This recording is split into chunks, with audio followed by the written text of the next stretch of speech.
Setting money aside for things such as emergencies, replacing appliances, buying a new car, a new computer, or holidays is a good idea. So saving up on a regular basis for these types of things is a good habit to develop while you're working. But should Bob continue with this good habit of monthly savings toward these types of items after he retires? Well, let's imagine that during his career, Bob developed the habit of saving 1,000 Rand per month. That's the equivalent of 12,000 Rand per year. Let's also imagine that this 12,000 Rand per year was saved after tax. How much would Bob have to earn before tax in order to be able to save 12,000 Rand after tax? Well, if Bob's tax rate was 40%, he would have to earn 20,000 Rand before tax, give 8,000 Rand to the taxman, and then have the 12,000 Rand that he could save. Now, during his career, this 20,000 Rand would come from Bob's job. Where would this 20,000 Rand come from after he retires? Bob's job would be replaced with Bob's capital, his life savings. In other words, he would have to draw 20,000 Rand out of his capital, give 8,000 Rand to the taxman, and then reinvest the 12,000 Rand that's left after tax.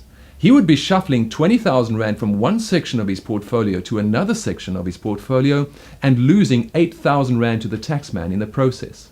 In a situation like this, it would be far more efficient for Bob just to leave the money in the first investment.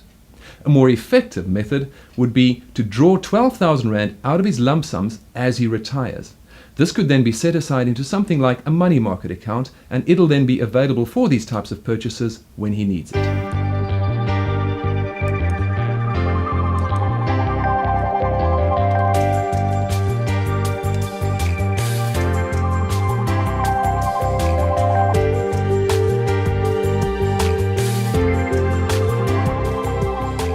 There is a set of circumstances where it does make sense for Bob to continue with a regular monthly savings even after retirement, and that's where he's drawing the lowest possible income from his various assets and there is still a surplus.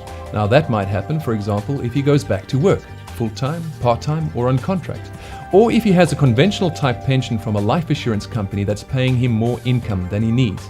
Or he may have a living annuity where he's drawing the lowest possible income and it is still more than he needs. Or he may have income-generating assets such as a rental property or a term annuity that pay him surplus income.